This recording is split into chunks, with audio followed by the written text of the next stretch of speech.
Hello, welcome back to Up the Villa. This is our opposition preview for Fulham v Villa. Delighted to be joined by Jack from Fulhamish Pod. How you doing, mate? I'm not too bad, Luke. How are you? Yeah, good, mate. Thank you. But I imagine as a Fulham fan, you've got to be buzzing with the start to the season, playing really well, exciting to watch. I think as a neutral, especially, you're exciting to watch as well. So how are you feeling? Yeah, I mean, look, it's been pretty good, right? And you can't ask for much more than that. It's been one of our best starts to a Premier League season. I think there was a little bit of trepidation around the start of the season, given that Joao Palhinha left in the summer, given that Willian left in the summer, given that there was not major investment in a striker. That hasn't come since Alexander Mitrovic left. So there were question marks, I think, about what this team looked like and how it was going to function this year. But mostly, so far, so good. And ultimately, you kind of look at that and you think, okay, have the performances been perfect? No. But Fulham have found a way a lot of the time. And that is, just the thing that you give immense credit to Marco Silva for, because he's turned up and he's managed to pull together a squad with a lot of composite parts. He's not necessarily, gone into the market to try and find a Palhinha replacement. He's looked at what he's got, and we saw Sasha Lukic, who's been at the club for a while now, step into that gap, into that void. He might be injured for the weekend, so we'll come on to him a little bit later.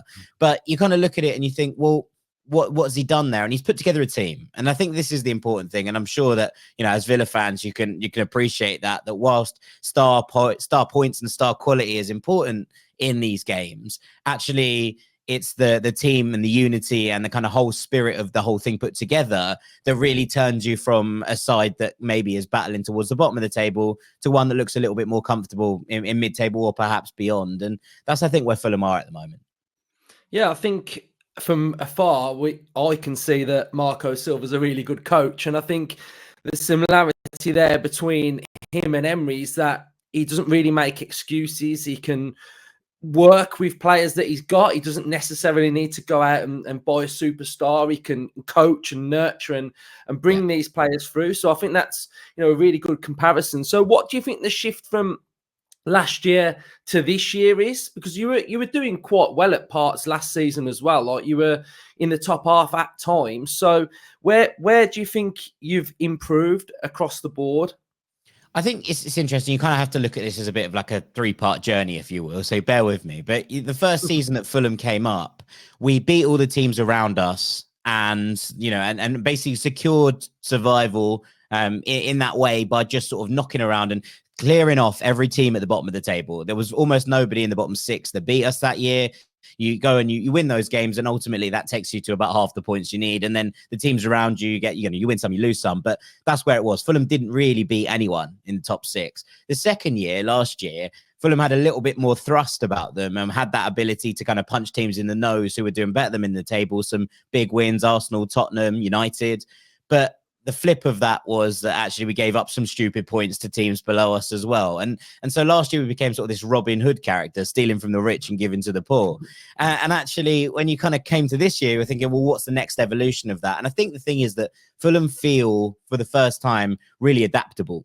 There is a game plan here that means that if Fulham are playing a team, again, a bottom of the league team at home, Fulham will dominate the ball and be able to, push them back and basically camp out in the final third. We saw against City last week that Fulham are equally comfortable sitting deep and playing in transition with the likes of Adama Traore, going over the top with Raul Jimenez, bringing others into play, and actually shifting the system to allow for better kind of adaptability. And I think that's probably the answer to the question. There's no necessarily part of the team that's obviously stronger than it was last year. But I think that actually where we've got to is that Fulham now feel like we can adapt the game plan for whoever we're coming up against. And look, I don't know how that plays out at the weekend, because obviously Villa are an exceptionally good football team, but also Fulham being at home will want to step on the ball and actually get onto it. And it's going to be interesting to see where the balance lies between those two kind of sets that we've seen so far this season. But I think what's really been impressive is that ability to change personnel, change tactics, change the setup based on who we're playing, rather than sort of adhering dogmatically to a style of play that might not work out in every single game. Yeah, I think there's massive similarities between I Villa agree. and Fulham, because we can adapt game on game. We don't play the same every week. And I think that is something that's quite unusual within football. A lot of teams play the same. If I think of Spurs, they pretty much play the same every single week. Even if they're 2-0 up and the team's coming back like Brighton, like, they just keep doing the same thing. So, yeah, there's that real good adaptability to it. But I look at your summer recruitment and two players that stand out for me. Anderson, I've been a massive fan of him at Palace. He's such a really good ball playing centre half, and the exciting one would be sort of like Smith Rowe, and we all know of how good of a player he is. So how's your recruitment been? Is there anyone else that has stood out apart from those two? I think solid rather than spectacular has probably been the way of it, but the Smith Rowe deal obviously turned heads. I think it's been a good summer from a Fulham perspective. Reece Nelson came in as well from Arsenal. Looks like we're running basically Hale End's ex-boys club at this point with the amount of ex-Arsenal players we have at the Craven Cottage. But Reece Nelson's been really useful off the bench, been very, very dynamic when he's come into games. But you're right, it's those two who have really taken the headlines, and it's those two who have stepped up and become a part of this team immediately. Anderson and Bassi is a very, very good centre-half partnership. And now I've said that, they'll undoubtedly make a load of mistakes at the weekend and we'll concede 3. But it feels like it's got all the right things. They counter and kind of cross each other in the right ways. Bassi is exceptionally fast, exceptionally good recovery pace, excellent in the air, but also likes to maraud a little bit. Anderson's a little bit more settled, slightly less quick and mobile, but has that passing range that you talk about. But also, I think, is an organizer. And a lot of players that Fulham lost in the summer were captaincy material. Tim Ream wore the armband a lot last year. He's gone off to Charlotte. We lost Polina, who was very much the skipper in the middle of the pitch. He obviously went off to Bayern. We lost Willian, who was a senior player. We lost Bobby De Cordova-Reid, who'd been at the club the best part of a decade. So a lot of the leadership of the club had gone, and Tom Kenny plays in fits and starts now, club captain, but very much, part of the rotation as opposed to starting every single week. So actually what Anderson brought back in was that sense of nous, that sense of calm, I think, that has allowed Fulham to just settle a little bit. Because the first couple of games without him were all a bit frantic. There were people all over the place. There were moments where you're going like, who's playing where? Why is there no organisation? I think that's what Anderson's brought to the table more than anything else. You come to Smith Rowe, and what I really like about him is the way that he drifts into positions, and him and Iwobi have already struck up that understanding, or rekindled it, should we say, from their Arsenal days, where the two of them will drift into each other's positions quite a lot, which makes them a nightmare to defend. And it means that Fulham have kind of on the left-hand side where Willian was, the ability to get down there, and Anthony Robinson bombing on helps as well.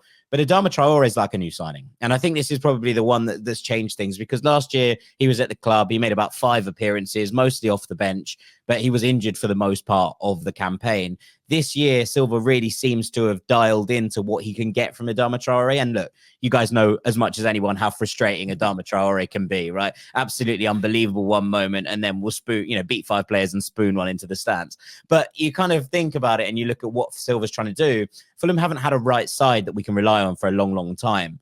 And with this season kicking off, it feels like Fulham can attack down both sides, whereas everything has been focused down the left for so long. Suddenly you've got Dharma on the other side, and it just causes a headache for people, because they're like, well, we can't leave him on his own, despite the fact that he might well spoon whatever happens to him over the bar. You can't leave Adama by himself. And therefore, Fulham are sort of diversifying that attack a little bit. And I think that's what's really interesting. The Anderson ball comes into that, right? He's looking at that and thinking, oh, that's a crossfield diag I can play on a regular basis, because Adama is going to just go. And that's what's, I think, different this season to last season. But Smith Rowe's been excellent. Anderson's been excellent. And a couple of the other signings, Sander Berger and who's the other one? Reece Nelson, have also kind of made their impact in fits and starts. I think it's going to be interesting seeing squad competition this season. What do you think Pep said to him, Traore, after the game? Open your body up, man, please. Learn how to keep it down. But it's, one of those. If Adama Traore could finish, Adama Traore wouldn't be playing for Fulham.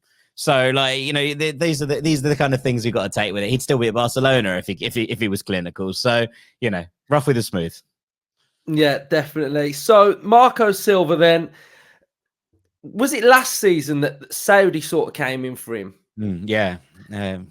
And to be fair, I never really felt like he was going to go. I felt like he got a bit more about him than that, than to go in that league. He's far too good to be coaching there. So, I mean, what do you think his ambition is at Fulham, and what's yours this season? Are you looking at Europe, or are you just hoping for like steady progression? Yeah, I think this is it, right? Standing still is going backwards in the Premier League. We know this. So Fulham have to keep improving, year on year.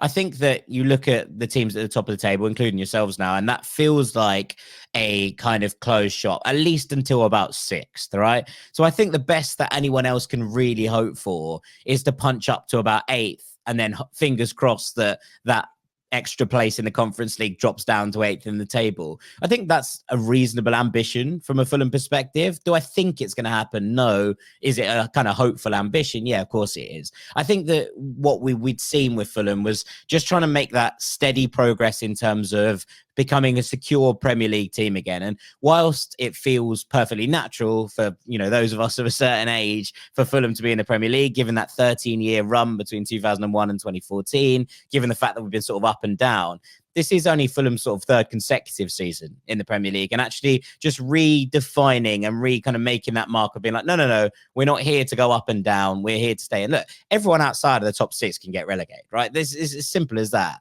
because a couple of bad years, a couple of seasons where your best players get pinched and you don't recruit properly, ultimately you end yourself sliding back down there, because it's impossible to avoid that constantly. But I think Fulham are in a nice space now where the club's an attractive club in terms of when players come to play. And I think you see that with the likes of Smith Rowe coming down, but also some of the old guard, Willian, and that deciding that they're going to turn around and finish their careers in England at Fulham. And you still get a couple of good years out of them.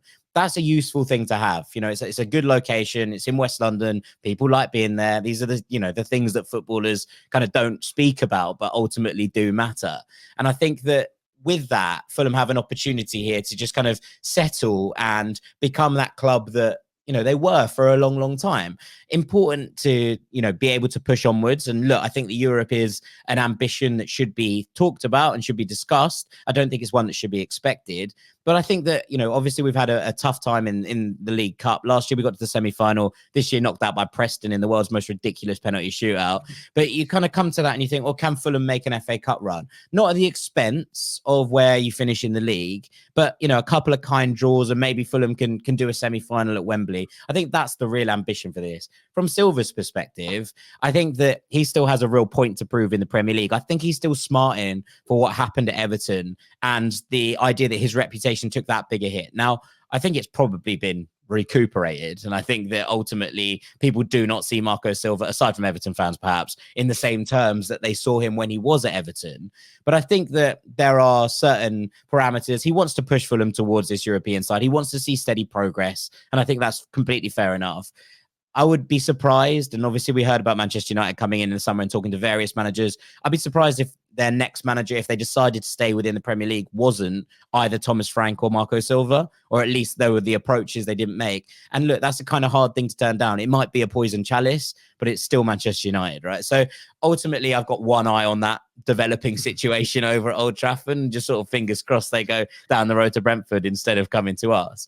But I think Silva will still have ambitions to manage in the Champions League and kind of experiment there. I don't know if that's going to come in the next couple of years, but I think he's doing it. He knows he's got a steady rebuilding job on his hands at Fulham. He's being widely praised for most of his work. Pep said some lovely things about him last week, and I think that that's probably a good place for him to be in. He's still relatively young in his career as well. Yeah, no, it sounds really exciting. Touching on a player that plays for you, who I think is massively underrated, is Robinson. Yeah. He's got a great surname. I mean, it's absolutely great. But like, you get to watch him week in, week out. How good is he? He's magnificent, man. And I think what's really interesting is that Anthony Robinson in the Championship was good, but not exceptional. And when he stepped up to the physicality of the Premier League, it was almost you saw his game take on those leaps and bounds. And it's funny that some players just have to be at a higher level in order to get the best out of them. He really feels like one of them. But his work down that left has been so important to what Fulham have done for so long at this point. And I think that you kind of examine where Fulham's, as I said earlier, we basically purely attacked down the left-hand side for 2 years. And so much of that was due to Robinson's ability to bomb on, but also his ability to get back. And Fulham knew that if things broke down in those thirds, Anthony Robinson would be the player that was able to, put in the defensive hard yards. He's always been a really good defender. It's been his kind of final end product crossing ability that has somewhat come into question. And actually what's interesting is that Silva has basically stopped him swinging in aimless crosses. We don't see that very much anymore. When Anthony Robinson gets to the byline now, it's drilled crosses across the box. It's trying to make, feed players in there rather than trying to swing wildly at it. And I think that's majorly improved his output. We saw him get a career best assists in the league last year, which was obviously a nice kind of personal accolade. But generally, what he brings to this side in both ways, forward and backwards, is so crucial to how Fulham operate. I think he's our most indispensable player. And ultimately, there are going to be, again, bigger eyes on Anthony Robinson with the performances that he continually puts in. I think he was rightly the Premier League kind of left back of the year last season and made that team of the season. But he was Fulham's player of the year. And ultimately, he's just a key cog in everything Silva wants to do. And I am terrified about losing it. No, he honestly, he's class. And I think, again, we've got another similarity here is that we've both got two strikers who are strikers, and they yeah, it's quite unusual. It's really unusual to have two strikers that are both very, very good as well. So we've got Watkins Duran, you've got Muñez and Jimenez. Both do different things. When I've watched you, I think Jimenez leads the line a bit more. Muñez can drop a bit deeper at times and link up a little bit. So where are you at with those two then? Like, who's the better striker? There's not much between them. And I think that this is it. I mean, I'd swap you both of them for either of yours, to be perfectly honest with you. At that point, we've got two strikers who are good, but not great. And perhaps that's where Fulham's real weakness lies. Raul Jimenez is on a wonderful run of form, and he should be given all credit for that. And at the moment, it would make no sense for Fulham to move away from that. But Muniz came in and scored against City, his first goal of the season. Important to get that kind of pressure off his back and actually get him going, because he took the number 9 shirt this year. It was a big call. He had a great run last season. I think what's interesting about Muniz is that he's just really awkward. Like, in terms of how a defender would mark him, he's arms and legs all over the place. He's just all limbs. And he just sort of like waves around like one of those sort of balloon men that you see going up at car washes. He's just sort of there and really gangly and awkward. He's quite quick. He runs a bit like a giraffe. And it's just a really strange thing. I think genuinely defenders don't know what to do with him, because they're like, I've never played against anyone who like sort of acts like this before. And look, he's great. He's a wonderful character. Obviously, a lot has been made of his fishing and Madame Tussauds and all of that. But he seems like a lovely lad to have around the dressing room. He had a difficult time of it when he went out on loan to Borough, but came back and really did make that impact. Raul, very much the senior man here. And it's nice to see him getting back to some of the form that we saw at Wolves, because, obviously he was a wonderful player before that head injury, and it never felt like it was going to get back quite to the same level. It's not, but it's better than it was. And I think that we've seen this year a little bit of the clinicality coming back. Last year's link-up play was nice, but he really couldn't put the ball in the back of the net unless it was a back heel, and he kept trying to Rabona everything. It was really frustrating at times. But you get to this season, and he suddenly feels like he's got a little bit more of that, kind of confidence and finesse about it. His goal against Newcastle was obviously excellent, and he's on a hot streak. I think Fulham are just going to have to ride them this year in terms of what we're looking at. Muniz is going to go through patches. Raul's going to go through patches. We just got to make sure we're picking up their, the head and tail of those patches and utilizing them as best we can, because neither of them are particularly good off the bench. Neither of them are going to make that kind of impact. And that's the difference, right? We haven't got a starter and a finisher in the way that you have. We just have, two strikers who are pretty good from the beginning and don't really make much of an impact when they come on late in games. So Marco's going to have to ride that wave. I wouldn't be surprised if Fulham went in for another striker in January as well, because I think that Jay Stansfield was supposed to be the kind of third man here. And obviously we're not going to talk about where he ended up going to, but it was a frustrating element for everyone, because I think he could have been a second striker that might have been able to play alongside one of them, rather than necessarily, lead the line on his own, give you a bit of a change up in terms of what you're looking for. So I think Fulham will go back in January for another striker, especially if there is that kind of possibility of Europe remaining on the cards. But yeah, as it stands, they're both very capable, but neither are going to set the world on fire, I don't think. Yeah, I mean, for a Villa fan, you are a team that has sort of helped us in some way. Yeah, I was going to say you asked loads. The playoff final was good because we was in an absolute mess off the pitch. When you mentioned Tom Kearney, it sent shivers down my spine earlier. I thought, I just like hit that player. I don't know. And then obviously Gerrard got, it was his last game, and we've got to be thankful that he beat us there. So, what have you made of Villa sort of under Unai Emery in the last couple of years?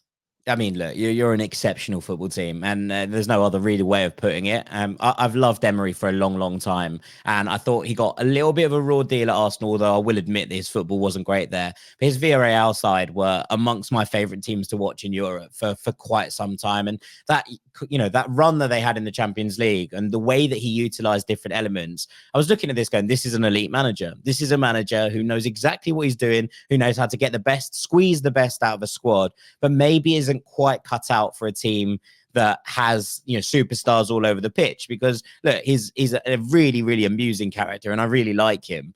But equally, I can see how his character and the attention to detail and the fine minutiae might rub up superstars perhaps slightly the wrong way. And so when he landed at Villa, I was like, that's a wonderful appointment, because actually there's the ability there. There's a squad there that needs to be built around him, but the kind of basics of it and what's going on there are already in place. And, that was the rocket launch, right? You obviously went on an incredible run. And what we've seen since is him continue to build on it season on season. I think you're in an incredible place. And ultimately, you look at that and you look at Villa, and for me, I remember in the Martin O'Neill years, I see Villa back kind of where they're supposed to be. Like, this is the Villa I remember. And I've got uncles who are Villa fans. So I was also had a soft spot for them. So seeing it and working alongside Villa fans, it's really been nice to witness this reincarnation of where the club is, but also, the rejuvenation of the fan base. Because, we were there obviously together in the Championship and speaking about it and seeing the kind of frustration with what was going on